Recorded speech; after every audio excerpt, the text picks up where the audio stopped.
Assalamualaikum warahmatullahi wabarakatuh.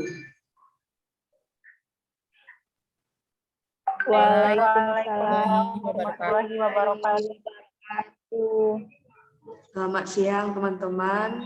Apa kabar kalian semua? Semoga kita dalam keadaan sehat walafiat. Amin. Baik teman-teman, langsung saja di sini saya akan mempresentasikan hasil tugas tri yang diberikan oleh Bapak, dan saya akan share PPT supaya lebih mempersingkat materi yang akan disampaikan.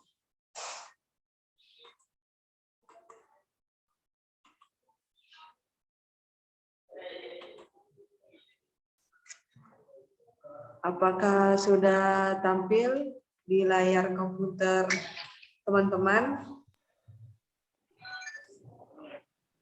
Sudah.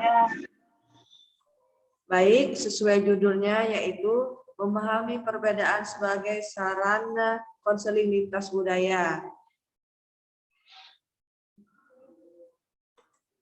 Dan di sini ada daftar isi. Nanti saya akan menunjukkan yang berupa file, dan ini saya akan membacakan lewat PPT karena lebih mudah dan lebih jelas. Baik, langsung saja. Konseling lintas budaya yaitu suatu proses konseling yang melibatkan antara konselor dan klien atau konseli yang berbeda budayanya dan dilakukan dengan memperhatikan budaya subjek yang terlibat dalam konseling. Jika konseling memperhatikan budaya, maka konseling semacam ini adalah pemaduan partner secara meningkat dari budaya yang berbeda, baik antara kelompok bangsa, kelompok etnis, atau kelompok-kelompok yang peranan mereka secara budaya dibedakan. Konsekuensinya adalah konselor harus mengetahui aspek-aspek khusus budaya dalam proses konseling dan dalam gaya konseling tertentu mereka, sehingga mereka dapat menanganinya secara lebih terampil dengan variabel budaya itu. Menurut Jumarin tahun 2002 halaman 29 sampai 23. Selanjutnya, konseling lintas budaya dapat terjadi jika antara konselor dan klien atau konseli mempunyai perbedaan. Kita tahu bahwa antara konselor dan konseli atau klien pasti mempunyai perbedaan budaya yang sangat mendasar. Perbedaan budaya itu bisa mengenai nilai-nilai keyakinan, nilai-nilai keyakinan, perilaku, dan lain sebagainya. Perbedaan ini muncul karena antara konselor dan klien atau konseli berasal dari budaya yang berbeda. Konseling lintas budaya dapat terjadi jika konselor kulit putih memberikan layanan konseling kepada klien kulit hitam, atau konselor orang Batak memberikan layanan konseling pada klien atau konseling berasal dari Ambon. Menurut Sulistrini dan Juwahar tahun 2014. Kemudian selanjutnya ada pun permasalahan konseling lintas budaya. Menurut seperti yang dikutip oleh Jumarin tahun 2002 halaman 43 sampai 44, mencatat 3 hal yang menjadi sumber hambatan atau kegagalan layanan konseling lintas budaya. Yang pertama, program pendidikan dan latihan konselor. Yang kedua, literatur konseling dan kesehatan mental. Yang ketiga, proses dan praktek konseling. Selanjutnya, dalam proses konseling lintas budaya, konselor harus paham dan mengerti budaya dari masing-masing klien atau konseli. Semisal klien atau konseli dari suku Jawa, Madura, Bugis, Sunda, dan sebagainya. Hal ini penting dilakukan sebagai salah satu bentuk antisipasi ketika proses konseling berjalan. Apabila konselor sudah paham dan mengerti siapa konselingnya atau kliennya, maka akan sangat membantu dalam proses konseling selanjutnya. Kemudian adapun karakteristik konselor lintas budaya yang efektif dalam menangani hal tersebut. Yang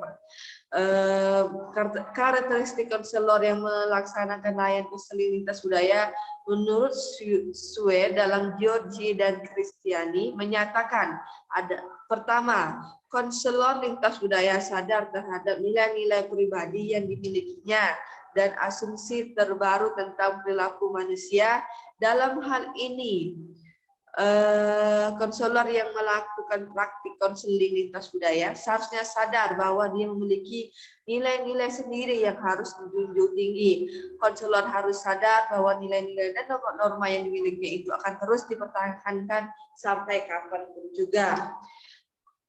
Selanjutnya, yang kedua, konselor lintas budaya sadar terhadap karakteristik konseling secara umum.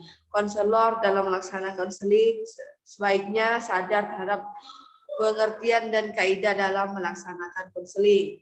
Kemudian yang ketiga, konselor lintas budaya harus mengetahui pengaruh kesukaan dan mereka harus mempunyai perhatian terhadap lingkungannya.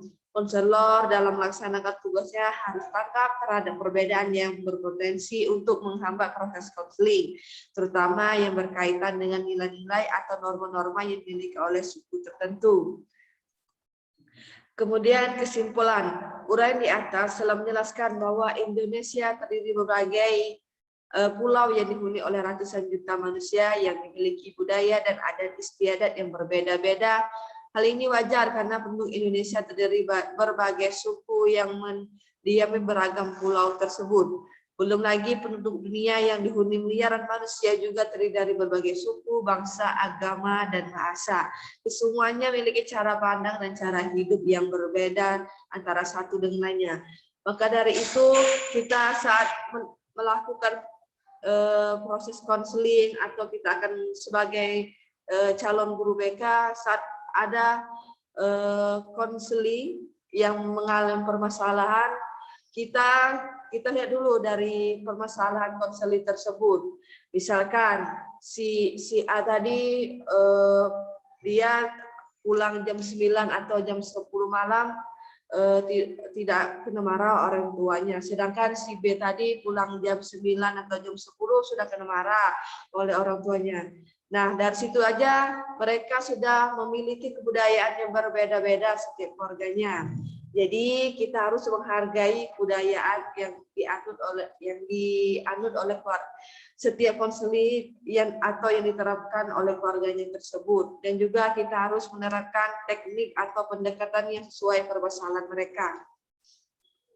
Baik teman-teman, dari yang saya sampaikan tadi, apakah ada yang ingin bertanya atau memberikan saran? Saya persilakan.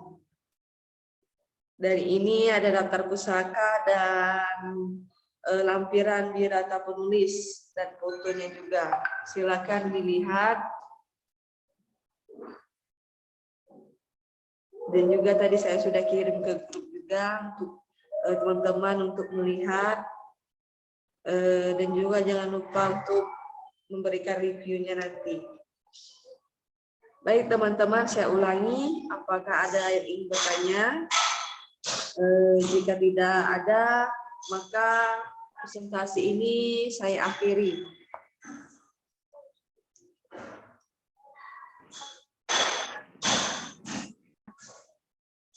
Baik, kalau tidak ada pertemuan kita pada siang hari ini, saya akhiri.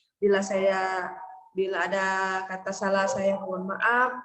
Kepada Allah saya mohon ampun. Saya akhiri. Wabillahi taufiq hidayah. Wassalamualaikum warahmatullahi wabarakatuh.